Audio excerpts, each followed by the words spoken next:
বুঝতে পারছো তো? এটা ঠিক দেখে লিখে নেবে। এবার ওই প্রসেসটা হচ্ছে লেন্দি, তাই তো কিছুটা। ওটা তো কিন্তু এরকম একটা জিনিস করা আছে জানো তো, দেখবে লেখা আছে আসল প্লাস 3 বছরের সুদ, এই আসল প্লাস 7 বছরের সুদ, আসল প্লাস 3 বছরের 4 বছরের সুদ ইকুয়াল টু 3 বছরের সুদ, তাই তো? আসল আসল কেটে দিয়ে, তাই তো? হ্যাঁ, ওরকম করে লেখা আছে, দিয়ে 1 বছরের সুদ লেখা আছে, দিয়ে ওইভাবে করা আছে, তাই তো? ওই কিংডমটা বুঝে যাবে। এবার এই ফর্মুলাটা করলে সময় কম লাগবে। একই ওইভাবে এই দুটো সমীকরণ বানিয়ে করা আছে, অন্যরকম কিছু করা নেই, শুধু এখানে একদম অ্যালজেব্রা দিয়ে করা আছে, আর ওটা যেটা করা আছে ওই ঠিক নিয়ম দিয়ে মানে অ্যারিথমেটিক দিয়ে করা আছে। 14টা পড়ো। হ্যাঁ, টোটাল শেষ। ঠিক আছে, দাঁড়াও। একই সময় অমল রায় ব্যাংকে একটি বসুমতী ঘোষ পোস্ট অফিসে 2000 টাকা জমা করে রাখেন। 3 বছর পর তার সুদ সহ যথাক্রমে 2360 টাকা ও 2480 টাকা ফেরত পায়। ব্যাংক ও পোস্ট অফিসের বার্ষিক শতকরা সুদের হারের অনুপাত কত হবে হিসেব করে। হ্যাঁ, এবার দেখো, এক নম্বর তো সুদের হারটা বের করতে হবে, দিয়ে ব্যাংকের সুদের হার বেরোবে, এদিকে পোস্ট অফিসের সুদের হার বেরোবে, দিয়ে ব্যাংকের সুদের হার ইজ টু পোস্ট অফিসের সুদের হার। ঠিক আছে, মানে অনুপাত বার করতে বলেছে। ঠিক আছে, আচ্ছা, তাহলে প্রথমে লোকের নামগুলো বুঝতে হবে। একই সময়, তাহলে অমল রায়, ঠিক আছে, তাহলে ব্যাংকে, তাহলে প্রথমেই চলে আসবে হচ্ছে ব্যাংক, এখানে ব্যাংক লিখলাম। ঠিক আছে, আচ্ছা, ব্যাংকে কে টাকা রেখেছে? অমল রায়, তাই তো? ব্যাংকে অমল রায় টাকা রেখেছে। কত টাকা রেখেছে? পি এর ভ্যালু কত? অমল রায় কত টাকা রেখেছে? 2000 টাকা করে আছে, দুজনই 2000 টাকা রেখেছে, তাহলে 2000 টাকা রেখেছে অমল রায় ব্যাংকে। আচ্ছা, আর এর ভ্যালু বার করতে হবে, তাই তো? টি এর ভ্যালু মানে একই সময় বলেছে নাকি, একই সময় জমা রাখেন। আচ্ছা, 3 বছর পর তারা সুদ সময়, তাহলে টি এর মান হচ্ছে 3, তাই তো? আচ্ছা, বলেছে সুদ সমেত টাকা পেয়েছে তো, তাহলে সুদ সমেত কথা মানে কি? পি প্লাস এসআই তো। পি প্লাস এসআই কত? ব্যাংক থেকে ব্যাংকে যে টাকা রেখেছে সে কত পেয়েছে? ব্যাংকে পেয়েছে 3000, বলো 2360 তো। এই যে প্রথমটা 2360 আছে তো। হ্যাঁ, তাহলে বলো এবারে এখানে এসআই এর ভ্যালু কত হবে বলো?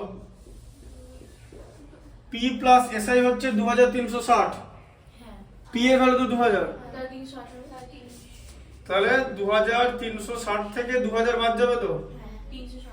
হ্যাঁ, তাহলে কত হচ্ছে? 360। এইটাকে আবার এসআই এর জায়গায় বসিয়ে দিও না, এটা হচ্ছে মানে যথাক্রমে পায়, মানে সুদে আসলে পেয়েছে, তাই তো? যথাক্রমে সুদ সমেত, সুদ সহ। এই সুদ সহ কথার মানে হলো সুদ আসল, মানে আসল প্লাস সুদ মিলিয়ে পেয়েছে, সেখান থেকে আসলটা বাদ যাবে, তাহলে শুধু সুদ কত হবে? তোমাকে এখানে আলাদা করে সুদের পরিমাণ বার করতে হবে, কারণ তুমি যে ফর্মুলাটা ব্যবহার করছো সেই ফর্মুলাটা হচ্ছে এসআই এর ফর্মুলা, মোটেই পি প্লাস এসআই এর ফর্মুলা না। ঠিক আছে, তাই SI equal to P R T by 100। এবার তোমার এখানে আসছে SI equal to P into R into T by 100। আচ্ছা, তাহলে এসআই এর ভ্যালু কত? এসআই এর ভ্যালু হচ্ছে 360, তাই তো? আচ্ছা, পি এর ভ্যালু হচ্ছে 2000, তাই তো? আর এর ভ্যালু বার করতে হবে, আর টি এর ভ্যালু হচ্ছে 3, তাই তো? বাই 100। আচ্ছা, এবার তাহলে কি করবে? এ দেখো, 2000 এর দুটো জিরো, 100 দুটো জিরো কেটে দিলে, ঠিক আছে? আচ্ছা, 20 এর একটা জিরো, 360 এর একটা জিরো কেটে গেল, তাই তো? আচ্ছা, তাহলে এটা কত হলো? 2 ইন্টু 3 মানে 6r, তাই তো? Equal to 36। তাহলে আর ইকুয়াল টু কত?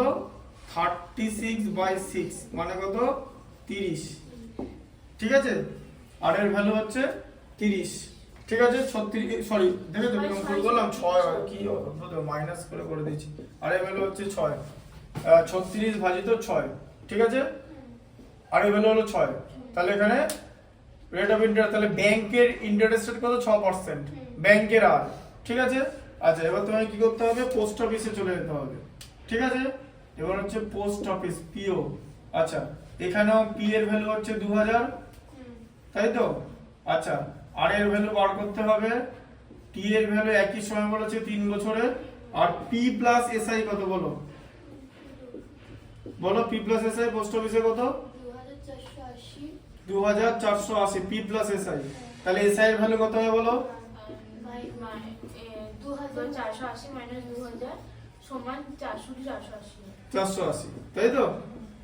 এসআই ভ্যালু হচ্ছে 480, তাহলে হচ্ছে SI equal to P into R into T by 100, ঠিক আছে? আচ্ছা, তাহলে কত হলো? 480 ইকুয়াল টু পি এর ভ্যালু 2000, তাই তো? আচ্ছা, আর এর ভ্যালু জানি না, টি এর ভ্যালু হচ্ছে 3 বাই 100, তাই তো? এই যে কেটে গেল। আচ্ছা, 20 একটা 0, 480 একটা 0 সঙ্গে কেটে গেল, তাই তো? 2 ইনটু 3 মানে 6 আর ইকুয়াল টু কত? 48, তাই তো? মানে 48, আর ইকুয়াল টু কত? 48 বাই 6 মানে হচ্ছে 8।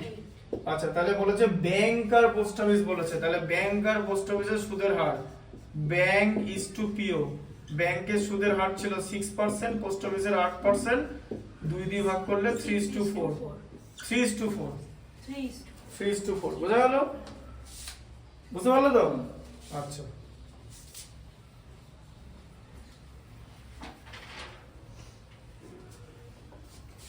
এখন তোমার স্কুল ছুটি তো?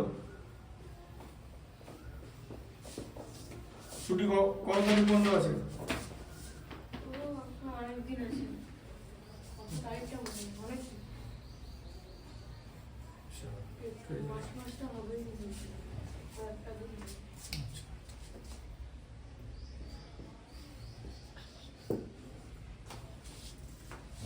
এই সুদ কষাটা শেষ হলে তারপরে নেক্সট মাসের এক্সাম বললে বাকি যে চ্যাপ্টারগুলো আছে সেখান থেকে সিলেক্টিভ যে অঙ্কগুলো আসে মানে এক্সামে ঘুরিয়ে ফিরিয়ে মানে পিওয়াইকিউ প্রিভিয়াস ইয়ার্স কোশ্চেন সেগুলো করিয়ে দেবো, ঠিক আছে?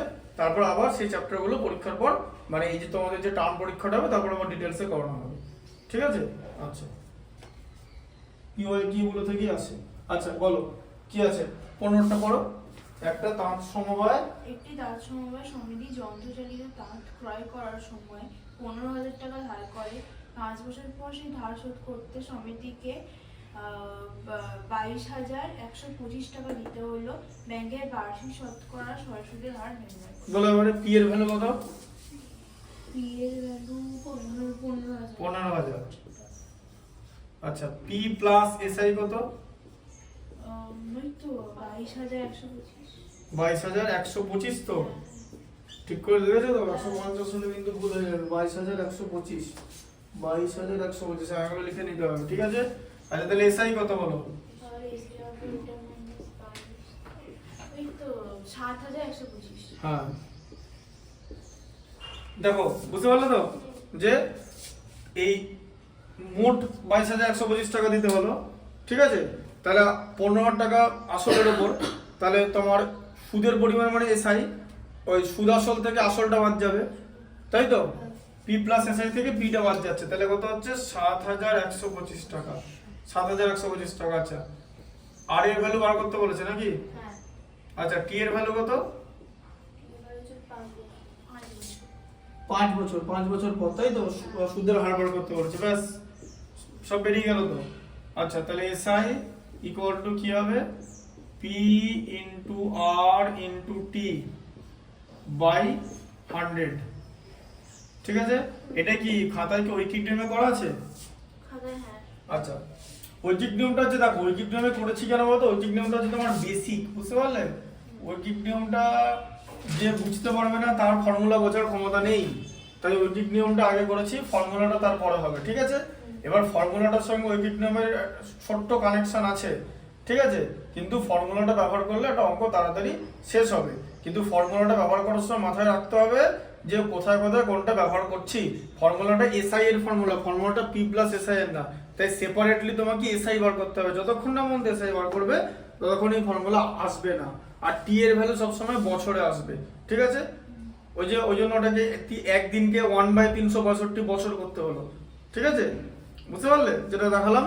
ওইখানে যেটা করা যাবে এখানেও সেটা করা যাবে, কিন্তু মেক শিওর দ্যাট ভ্যালুগুলো ঠিকঠাক যেন পুট করা হয়, ঠিক আছে? আচ্ছা, এরপর এসআই এর ভ্যালু কত হচ্ছে? 7,125। আচ্ছা, পি এর ভ্যালু 15,000, আর এর ভ্যালু হচ্ছে বার করতে হবে, টি এর ভ্যালু হচ্ছে 5, বাই 100, 100 দুটো শূন্য কেটে গেল, তাই তো?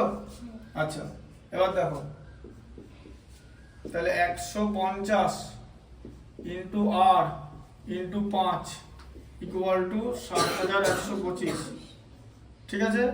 আচ্ছা, এবারে 5 দিয়ে ভাগ করো, কাটো, 5 14 70, তাই তো? হাতে থাকবে 1, 12 এর মধ্যে 5 দুবার যাবে, 5 দুগুণে 10, 2 25 এর মধ্যে 5 5 বার যাবে, তাই তো? আচ্ছা, এবার আর ইকুয়াল টু কত হবে তাহলে? 1425 কে 150 দিয়ে ভাগ করতে হবে, তাই তো? 5 দিয়ে কাটো, 5 দিয়ে ভাগ করলে কত হবে? 14 মধ্যে 5 দুবার যাবে, ঠিক আছে? আচ্ছা, না 4 42 এর মধ্যে 5 8 বার যাবে, 2 25 এর মধ্যে 5 5 বার যাবে, এটা 30, তাই তো? 5 দিয়ে ভাগ করলে 3 5 15, তাই তো? আচ্ছা, এবারে কি করবে দেখিয়ে দিচ্ছি কিরকম করে করবে। 30 দিয়ে ভাগ করবে না, 30 কে লিখবে 3 ইন্টু 10, 3 দিয়ে কেটে উড়ি বের করে দেবে, 3 9 27, 3 5 15, 95 ভাজিত 10 মানে 9.5, তাই তো? 95 কে 10 দিয়ে ভাগ করলে 9.5 হয় তো? তাহলে আর এর ভ্যালু কত? 9.5%, বার্ষিক সুদের হার 9.5%, মানে 100 টাকার 1 বছরের সুদ 9.5 টাকা, তাই তো? অ্যান্সার আছে তো? ঠিক আছে। আচ্ছা